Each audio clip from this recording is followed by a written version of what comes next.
The wheelchair settled into position beside the pristine white tablecloth, and Lee Min-jae's knuckles blanched as he gripped the stem of his wineglass for the 42nd minute. No text, no call, just the suffocating reality of being abandoned like discarded trash. The other diners in the upscale restaurant practiced their studied indifference, but he felt their sidelong glances like acid on an open wound. The formidable Lee Min-jae, godfather of the Blood Oath organization, diminished to a pathetic figure waiting for a woman who would never arrive, a specter haunting his own humiliation. He was reaching for the chrome wheel of his chair when the main doors swept open, and she entered, rich brown skin catching the amber glow of the chandeliers, her natural hair pulled back in an efficient ponytail, a small girl's hand tucked protectively in hers. The child's curious gaze found him instantly, and before her mother could react, she was pulling free and approaching his table with the bold innocence only children dare to possess. "Why are you sitting all alone, mister?" the little girl asked, her head tilting with genuine concern.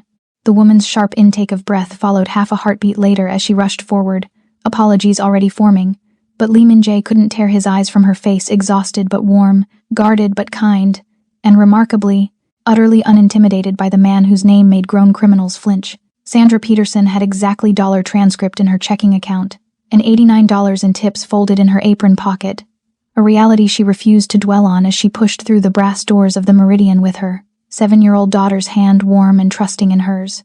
The interview at the catering company 3 blocks away had been promising, or at least that's what she told herself, but "we'll be in touch" usually meant radio silence. Still, she'd promised her daughter they'd celebrate her good behavior with dessert at the fancy restaurant where Sandra worked the dinner shift, and Sandra Peterson never broke promises to her baby girl, even when keeping them meant choosing between groceries and the electric bill. The restaurant smelled like aged wine and rosemary, luxurious and foreign compared to their cramped studio apartment they'd just left. Sandra scanned the dining room with practiced efficiency, a business couple negotiating over appetizers, an elderly foursome lingering over coffee, and a man in a wheelchair positioned near the floor-to-ceiling windows, his profile sharp and striking in the late afternoon light filtering through the glass, tattoos visible at his collar despite the expensive white dress shirt. "Mama, can I get the chocolate torte? The one with the gold leaf?" Her daughter tugged her hand, practically vibrating with excitement. "We'll see, baby," Sandra murmured, her attention catching on the untouched place setting across from the man, the empty chair that seemed to radiate rejection, and the expression on his face devastating and all too familiar, the look of someone abandoned and trying desperately not to show it. Sandra caught him the next evening during the lull between the early and late dinner services, her daughter conspicuously absent, her expression professionally apologetic in a way that made Lee Min-jae's jaw tighten with unexpected irritation. She approached his usual table near the windows he'd returned, though he couldn't articulate why with her server's posture perfect, hands clasped in front of her apron. "Mr. Lee, I wanted to apologize for yesterday. My daughter shouldn't have bothered you like that.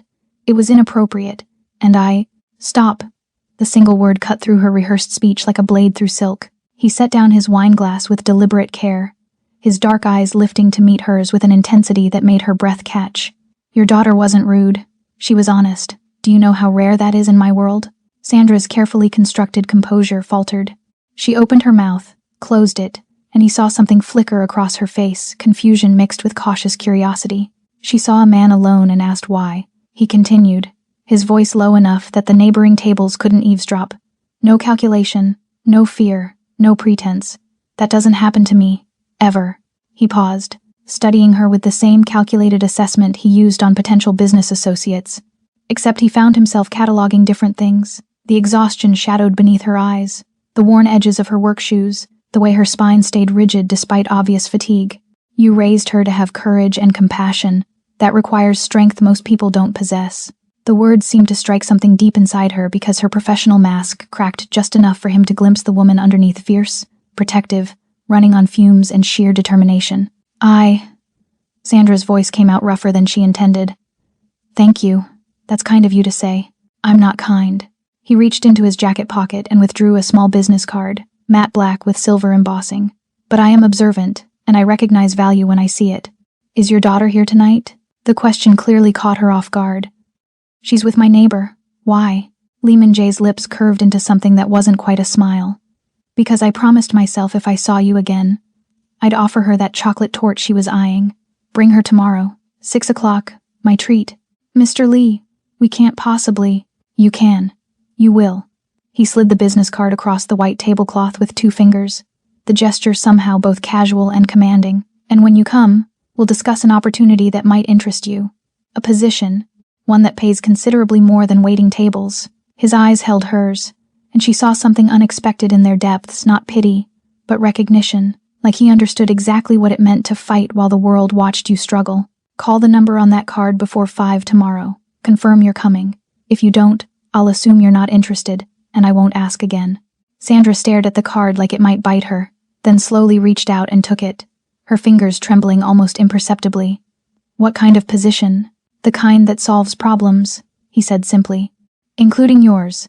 6 o'clock, Sandra. Don't be late." He knew her name. She hadn't told him her name. 3 weeks passed before Sandra touched the black business card again.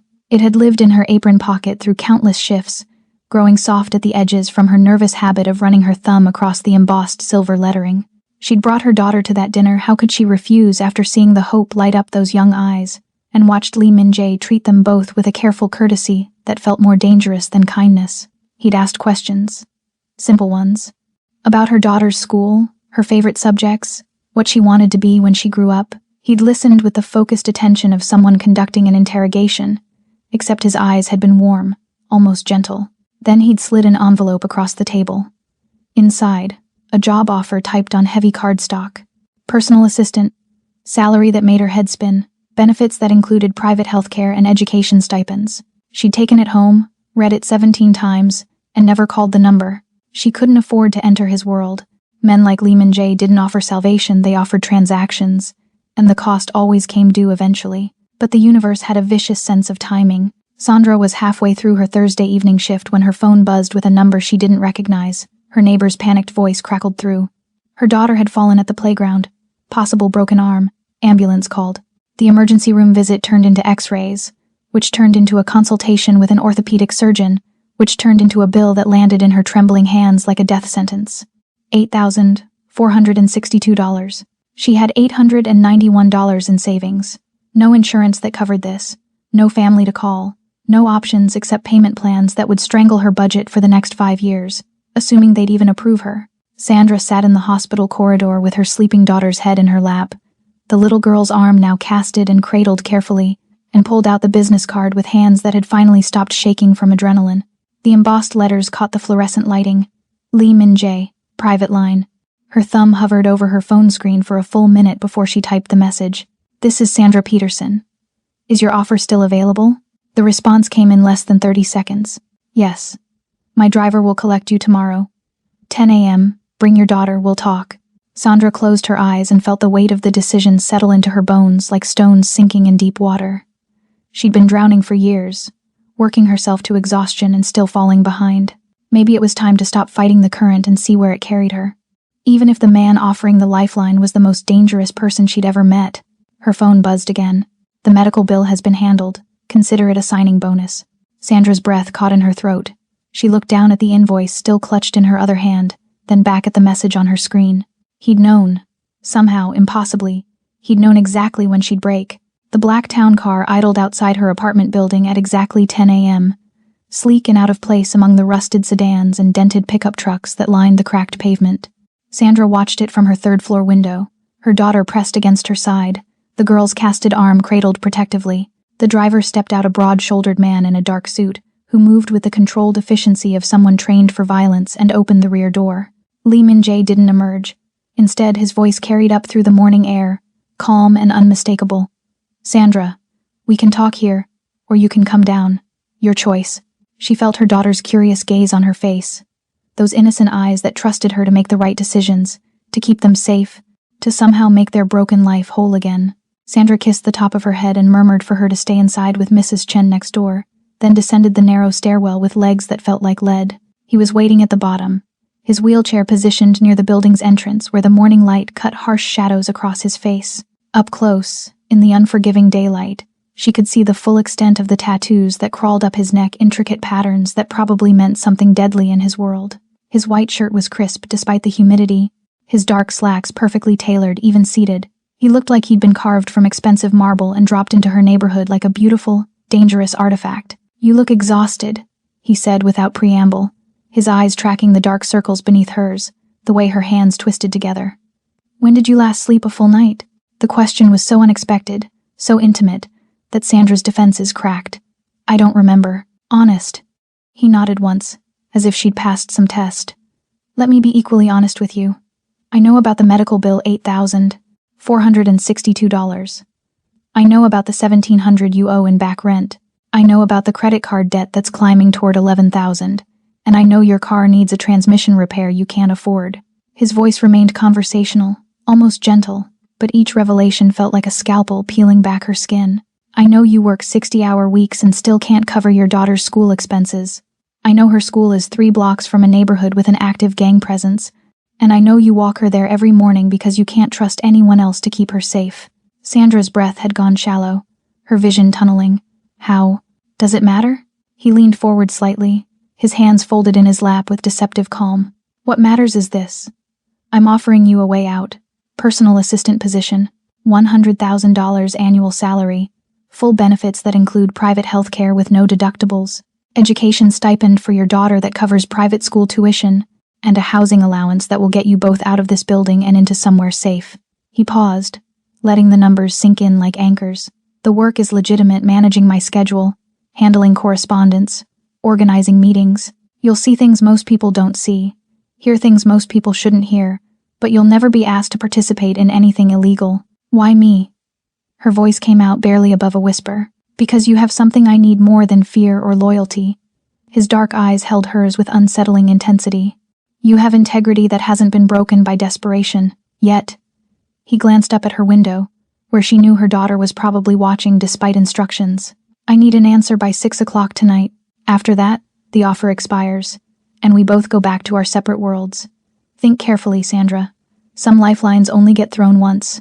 Sandra's first meeting took place in a private room at an upscale hotel, the kind of space designed for corporate negotiations, but repurposed for something far more dangerous. She'd spent her first week learning Min Jae's systems, his scheduling preferences, his encrypted communication protocols, the careful language he used to discuss business that sounded legitimate on the surface but carried weights and measures she was learning to decode. He'd kept his word about keeping things legal from her perspective, but she wasn't naive enough to think the men filing into this room were discussing anything innocent. She stood behind Min Jae's wheelchair, tablet in hand, spine straight in her new professional attire, a charcoal suit that actually fit properly, purchased with the advance he'd insisted she take. 6 men entered, all Korean, all dressed in expensive suits that couldn't quite hide the violence coiled beneath their polished exteriors. They bowed to Min Jae with varying degrees of respect, but their eyes tracked to her with undisguised curiosity and, in some cases, contempt. The meeting began in English, but Sandra noticed how it kept slipping into rapid Korean, the words flowing too fast for her to catch more than fragments. Min Jae translated when necessary, his voice calm and authoritative as he discussed shipment schedules and distribution networks that she carefully didn't think too hard about. Then one man spoke, younger than the others, his suit more ostentatious, his posture radiating arrogance. Park Min-ho. She'd seen his name on Min Jae's calendar flagged with a small red notation that meant potential problem.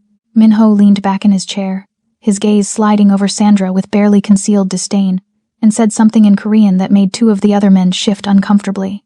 The words were directed at Min Jae, but the sneering tone and the dismissive gesture toward her made the intent crystal clear. The temperature in the room dropped 10 degrees. Min Jae went utterly still, and Sandra recognized that stillness now. It was the same predatory calm she'd seen when he'd cornered her outside her apartment, except now it carried the weight of genuine threat. When he spoke, his voice was soft, almost conversational, but every syllable landed like a blade. Repeat that. In English. So my associate can understand exactly what you just said about her. Min-ho's smirk faltered. I was merely suggesting that your assistant seems decorative rather than functional. Perhaps your judgment has been compromised by what? Min Jae's interruption was surgical. Choose your next words very carefully, Min-ho. The room held its collective breath. Sandra's fingers tightened on her tablet, her heart hammering against her ribs, but she kept her expression neutral, professional, refusing to show weakness. Min-ho's jaw worked, clearly recalculating. I simply question whether she understands the nature of our business. She understands everything she needs to understand.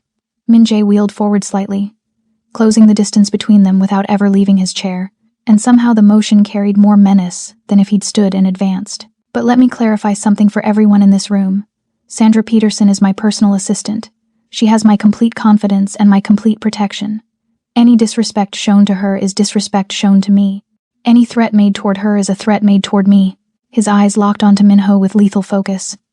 "And we all know how I respond to threats, don't we?" The silence was suffocating. Minho's face had gone pale beneath his tan, and Sandra watched him swallow hard before offering a stiff bow. "My apologies, Sejongnim. I spoke out of turn." "Yes, you did." Min-jae didn't move, didn't blink. "It won't happen again. Because if it does, we won't be having this conversation in a hotel conference room. Are we clear?" "Crystal clear." Only then did Min-jae lean back, his posture relaxing fractionally, and when he glanced up at Sandra, she saw something unexpected in his eyes, not just protectiveness, but a question. "Are you all right?" She gave him the smallest nod, and his expression shifted into something that might have been pride. 2 months into the job, Sandra had found an unexpected rhythm in Min-jae's world. She'd learned to read his silences, to anticipate his needs before he voiced them, to navigate the dangerous men who passed through his penthouse with professional courtesy that masked her constant vigilance. Her daughter was thriving in her new private school, making friends, excelling in classes that actually challenged her. They'd moved to a safe neighborhood with a doorman and functioning locks. For the first time in years, Sandra could breathe without the weight of financial ruin crushing her chest. She should have known peace never lasted. The email arrived at 2:47 p.m. on a Tuesday, sent to her work account from an address she didn't recognize. No subject line, no message, just an attachment that made her blood turn to ice the moment it loaded on her screen. Her daughter, leaving school. The photo was high resolution, taken from across the street with a telephoto lens that captured every detail. Her backpack with the rainbow patches, the cast still on her arm, though it was due to come off next week, the gap-toothed smile as she talked to her friend. The timestamp was from that morning. 3 hours ago. Sandra's hands were shaking so hard she nearly dropped her tablet. She was still staring at the image, her vision tunneling, her breath coming in short gasps, when Min-jae's voice cut through the panic. "Sandra, what's wrong?" She couldn't speak, couldn't move, just turned the screen toward him with nerveless fingers. The change in Min-jae was instantaneous and terrifying. The careful control he maintained, the measured calm that defined every interaction, shattered like glass. His face went rigid, something deadly and ancient rising behind his eyes as he grabbed the tablet and examined the photo. His jaw clenched so tight she could see the muscle jumping beneath his skin. "When?" The word came out barely above a whisper, but it carried the weight of a death sentence. "This morning, 3 hours ago." Her voice cracked. "Min-jae, who?" He was already scrolling, his fingers moving with furious precision across the screen. The email routing is masked, but the metadata. He went utterly still, and when he looked up, Sandra had never seen another human being radiate such cold, focused rage. Park Min-ho. The name landed between them like a grenade. Sandra's legs gave out, and she sank into the nearest chair, her entire body trembling. "My daughter." He took a picture of my daughter. He made a threat. Min-jae's voice had gone soft, almost gentle, which somehow made it more terrifying. "Against a child. Against your child." He reached for his phone, then stopped, his attention snapping back to her with laser focus. "Sandra, listen to me very carefully. This is not a negotiation, and I don't have time to argue. Pack a bag. Pack 2. One for you, one for your daughter. You're moving into the penthouse tonight. I can't just... You can, you will." He was already texting someone, his fingers flying across the screen. "I'm sending 2 of my people to your daughter's school right now. They'll stay with her until you can pick her up. I'm putting armed security on your apartment building until we can move your belongings. And you." He looked up at her, and the protective fury in his expression made her chest ache. "You don't leave my sight until Minho is dealt with. Do you understand?" Sandra opened her mouth to protest about boundaries, about keeping her daughter separate from his world, about all the conditions she demanded, but the words died in her throat, because the man in front of her wasn't her boss anymore. He was something more dangerous and infinitely more necessary. He was her shield. "How long?" she whispered. "As long as it takes." His hand found hers, squeezed once, fierce and steady. "No one touches your daughter. Not while I'm breathing." The penthouse transformed overnight into something between a fortress and a home. Sandra watched it happen in real-time, security personnel conducting sweeps of every room, installing additional cameras at entry points, reinforcing the already formidable locks on the private elevator. Min-jae orchestrated it all from his position near the windows, his phone pressed to his ear, his voice issuing commands with clipped precision that left no room for questions or hesitation. Her daughter arrived 2 hours later, escorted by two stone-faced men who'd apparently been her shadows since the moment school let out. The little girl burst through the elevator doors with her backpack bouncing, seemingly oblivious to the gravity of the situation, her eyes going wide as she took in the sprawling penthouse. "Mama, is this where we're staying? It's like a castle." Sandra caught her in a fierce embrace, breathing in the familiar scent of her daughter's shampoo, feeling the solid reality of her warm body against her chest. Safe, unharmed, completely unaware of how close danger had come. "For a little while, baby. Mr. Lee is helping us." Min Jae had wheeled closer, and when Sandra looked up, she saw something raw and unguarded in his expression as he watched them relief. She realized, and something deeper that made her breath catch. "Your room is ready," he said quietly. "Second door on the left. It has its own bathroom, and I had some things brought over from your apartment. Books, toys, clothes." His gaze shifted to her daughter. "There's also a new tablet on the desk, for homework, and maybe some games if your mother approves." The little girl's face lit up, and she looked to Sandra with pleading eyes. Sandra managed a nod, and her daughter took off down the hallway with the resilient enthusiasm only children possessed, her cast-covered arms swinging as she ran. The silence that followed felt heavier than stone. "She doesn't know," Sandra whispered. "She has no idea what almost happened." "Good." Min Jae's voice was rough. "She should never have to know. This is my fault, Sandra. I brought you into my world, and I didn't protect you well enough. I underestimated how far Minho would go. And your daughter," his hands clenched on the armrests of his wheelchair, knuckles going white. "A child. He threatened a child to get to me." Sandra found herself moving without conscious thought, sinking to her knees beside his chair so they were eye level, her hands covering his clenched fists. "Stop. This isn't your fault. Minho made his choice. I made mine first." His dark eyes met hers, and she saw the weight of self-recrimination there, the shame that went deeper than the current crisis. "I chose to pursue you, to pull you into this life. I told myself it was because you were competent, because you had integrity, but the truth is," he exhaled shakily, "the truth is I wanted you close. From that first moment when your daughter looked at me without fear, when you looked at me without pity, I wanted." He stopped, jaw working. "I'm a selfish man, Sandra, a broken one, and I've put you and your daughter in danger because I couldn't let you go." "Broken." Sandra repeated the word softly, her thumb brushing across his knuckles. "You think you're broken because of this?" She gestured to the wheelchair. "I know I am." His voice had gone flat, matter of fact. "I can't stand, can't run, can't protect the people He cut himself off, but the unfinished sentence hung between them like a confession. "You moved us into your home within hours. You put armed guards on my daughter before I even finished processing what was happening. You're orchestrating a response that clearly terrifies Minho enough that he resorted to threatening a child." Sandra leaned closer, her hand coming up to cup his jaw, forcing him to hold her gaze. "You're not broken, Min Jae. You're the strongest man I've ever met. And somewhere along the way, between the job offer and the signing bonus and watching you defend me in that conference room, I stopped seeing you as my boss." His breath caught. "What do you see?" "Someone I trust." She paused, her heart hammering. "Someone I care about, more than I should." The admission settled between them like a struck match, small and dangerous, and capable of igniting everything. Min Jae's hand rose slowly, carefully, his fingers threading through her hair with a gentleness that belied the violence coiled in his frame. "You shouldn't," he whispered. "I'm everything you tried to keep your daughter away from. I know." Sandra's eyes didn't waver. "But you're also the reason she's safe right now. You're the reason we're both safe. So maybe I'm selfish too." His forehead dropped to rest against hers, and for a moment, the formidable godfather of the Blood Oath organization was just a man holding on to something precious he didn't believe he deserved. He left before dawn on a Thursday, and Sandra woke to find only a note on the kitchen counter in his precise handwriting. "Keep her safe. I'll handle the rest. Don't leave the penthouse."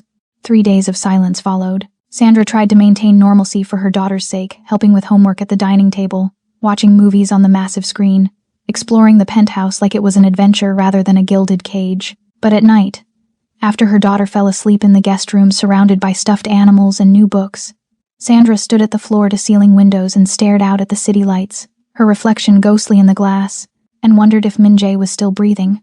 The security team rotated shifts with military precision but offered no information beyond clipped reassurances that the situation was being handled. She caught fragments of phone conversations in Korean, tense voices discussing movements and confirmations that made her stomach clench with dread. This was the part of his world she'd been protected from: the violence, the war, the cost of power measured in blood and bodies. On the third night, at 2:17 a.m., the private elevator chimed. Sandra was off the couch before conscious thought, her heart in her throat, her body moving toward the sound. The doors slid open, and Min Jae emerged alive, whole, but transformed. His white shirt was gone, replaced by a black t-shirt that showed the full extent of his tattoos. There was dried blood on his knuckles, a cut above his eyebrow that had been cleaned but not properly treated, and an exhaustion in his eyes that went bone deep. Their gazes locked, and the air between them crackled with everything unsaid. "Is it done?" Sandra's voice came out barely above a whisper. "It's done." He wheeled forward slowly, and she saw the weight of whatever he'd done in the rigid set of his shoulders, the haunted look beneath the exhaustion. Minho won't threaten anyone again. Neither will his organization.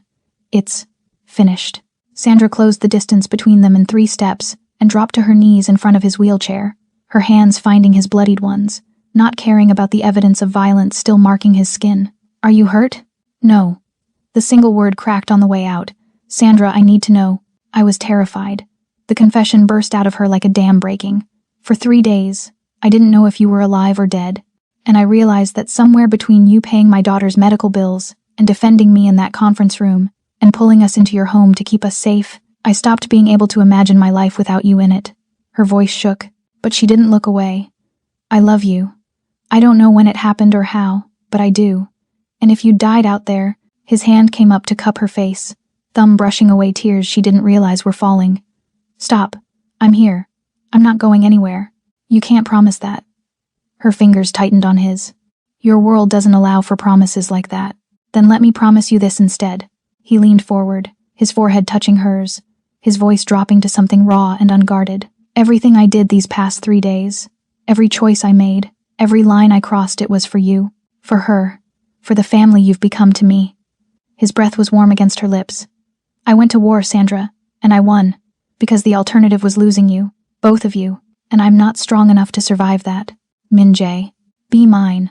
The words were part command, part plea. "Not as my assistant, not as someone I employ. Be mine. Let me be yours. Let me protect you and your daughter, not because I pay you, but because you're my family, the only family that matters." Sandra's breath caught, her heart hammering so hard she could hear it in her ears. "You're asking me to choose you, fully, knowing what you are, what your life is. Yes. No apology, no softening. I'm asking you to choose the monster who loves you more than his own life." She looked at him, this dangerous, broken, beautiful man who'd systematically dismantled every wall she'd built to survive, who'd offered her salvation and demanded nothing but honesty in return, who'd gone to war for her daughter without hesitation. "I already chose you," Sandra whispered against his mouth. "3 days ago, when you left, and I realized I'd rather have you alive and dangerous than safe and alone. I choose you, Min Jae. I choose us." When he kissed her, it tasted like promises written in blood and devotion forged in fire, the kind of love that didn't ask permission and didn't apologize for existing. The sound of small feet padding across hardwood broke through the moment like a stone through still water. Sandra pulled back first, her maternal instincts overriding everything else, her head turning toward the hallway where her daughter stood in her pajamas, backlit by the soft glow of the nightlight they'd installed in her room. "Mama?" The little girl's voice was sleep-rough and uncertain, her good hand clutching the stuffed rabbit Min Jae had bought her on the second day. "I heard voices. I got scared. I'm here, baby." Sandra was up and moving before Min Jae could respond, but his hand caught hers briefly, a silent anchor before she crossed to her daughter and gathered her close. "Everything's okay. Mr. Lee just got home." The girl's eyes tracked past Sandra to where Min Jae sat in his wheelchair, and Sandra watched her daughter's face shift through a series of expressions: relief, curiosity, and then something more complicated as she took in the scene she'd interrupted. Children saw more than adults gave them credit for, and Sandra knew her daughter had just witnessed something that changed the landscape of their small family. "You were gone a long time," the girl said to Min Jae, her tone somewhere between accusation and concern. "Mama was sad. She tried to hide it, but I could tell." Min Jae's expression softened in a way Sandra had never seen before, all the hard edges and controlled menace melting into something almost gentle. "I'm sorry I made your mother sad. I had to take care of something important, something to keep both of you safe." The girl considered this with the gravity of someone far older than her years. Then she walked across the room, her bare feet silent on the floor, and stopped directly in front of Min Jae's wheelchair. Sandra's breath caught, every maternal instinct screaming to intervene, to protect, but she forced herself to stay still and let the moment unfold. "You love my mama," the girl said. Not a question, a statement of observed fact. Min-jae didn't flinch, didn't deflect. "Yes, very much. And you want to keep us safe, both of us." More than anything, the girl's head tilted, her expression serious in that way children became when processing something that would shape their understanding of the world. "My teacher said families are people who love each other and take care of each other. She said families come in all different shapes." Sandra's throat went tight. She could see where this was heading, could feel the question forming in the air between them like something fragile and inevitable. "Are you going to be my daddy now?" The words came out small but clear, cutting through the late-night silence with devastating precision. The question hung in the air, and Sandra watched Min-jae's face, watched him look at her daughter, really look at her, taking in the hope and fear and innocent trust in those young eyes. Then his gaze lifted to Sandra's, and she saw everything in that single glance. The question beneath the question. The understanding that this was a threshold they couldn't uncross. The desperate hope that she would allow him this. She gave him the smallest nod, tears already blurring her vision. Min-jae turned back to the little girl, and for the first time since Sandra had met him, a genuine smile crossed his face, not the dangerous curve of his lips when he made a threat, not the calculated expression when he negotiated a deal, but something real and unguarded and achingly vulnerable. "I'd like that very much," he said quietly, his voice rough with emotion. "If you'll have me, and if your mother agrees." The girl looked back at Sandra, her eyes asking permission for something that would change everything.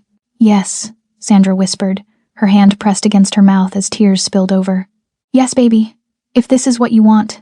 Her daughter's face lit up with pure joy, and she threw her good arm around Min-jae's neck in a fierce hug that nearly knocked him sideways. He caught her carefully, his hands settling on her small back with a gentleness that belied the violence they'd recently committed. And when he met Sandra's eyes over their daughter's shoulder, she saw her own truth reflected back at her. They were a family now, broken and unconventional and forged in fire, but a family nonetheless. "Can I go back to bed now?" her daughter asked, pulling back with a yawn. "I'm really sleepy, Daddy." The word landed like a blessing, and Min-jae's breath caught audibly. "Of course. Sweet dreams."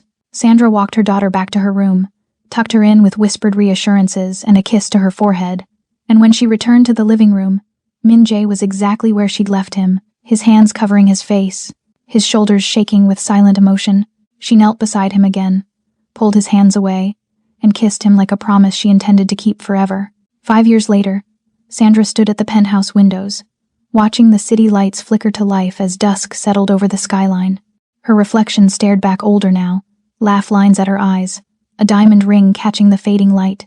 Behind her, Lily's laughter echoed from her bedroom. "You're thinking too loud again." Sandra smiled without turning. Min-jae's wheelchair rolled up beside her, and his hand found hers with the easy familiarity of years. "Just remembering," she said softly. The restaurant? He knew her too well. The empty chair. "How broken you looked." Sandra squeezed his hand. "How broken I was." Min-jae was quiet, his thumb tracing circles on her palm. The blood oath had been restructured, stabilized, its leadership undisputed after Park Min-ho's organization had been dismantled. Some nights Sandra still woke remembering those 3 days Min-jae had disappeared to handle the threat, but he'd come back. He always came back. "I was drowning," Min-jae said finally. The paralysis, the pity, the loneliness. I'd convinced myself I was already dead, just hadn't stopped breathing yet. And then Lily asked why you looked so sad. "And then Lily asked why I looked so sad," he echoed, smiling. This fearless child who saw straight through everything I'd built to protect myself. Sandra crouched down so they were eye level. Even after everything, she still saw both versions of him, the ruthless leader who commanded an empire, and the man who defended her honor, who'd protected her daughter, who'd been terrified she'd say no when he proposed. "You saved us," Sandra said. "The medical bills, the job, the protection." "No." Min-jae's hand cupped her face. "You saved me first. You and Lily. You looked at me like I was still a person worth knowing. Like the wheelchair was just a chair, not a prison sentence." His voice roughened. "You gave me a reason to keep fighting when I'd forgotten why I was alive." "We saved each other," Sandra corrected gently. "Mama! Min-jae!" Lily's voice called from down the hall. She was 13 now, all gangly limbs and braces and fierce intelligence. She bounded into the room with her homework tablet. "I need help with this history essay." She stopped, looking between them. Are you guys being mushy again? Min-jae laughed, the sound warm and unguarded. Always. Come here. Lily rolled her eyes but leaned against Min-jae's wheelchair, and Sandra stood, wrapping her arms around both of them. This impossible, unconventional family they'd built from desperation and something that had surprised them both by turning into love. Tell me something, Min-jae said to Lily. If you could go back and warn your 7-year-old self about anything, what would it be? Lily considered this seriously. I'd tell her that the sad man at the restaurant is going to become the best dad she could ask for, she grinned. Even if he does make me do extra math homework. Sandra watched Min-jae's face transform the vulnerability, the love, the wonder that this was his life now. We were both so scared, Sandra murmured. We were both so broken, Min-jae agreed. And somehow, Lily added, you fixed each other. Outside, the city continued its endless rhythm. Inside, 3 people who'd found each other in the most unlikely circumstances stood together, proof that sometimes salvation comes from the most unexpected places, sometimes from a child's innocent question, sometimes from a single moment of being truly seen, and sometimes, if you're very lucky, it comes wrapped in a second chance neither of you thought you'd get. If you enjoyed this story, please subscribe for more emotional, unexpected love stories. Don't miss the next chapter in someone's second chance at happiness.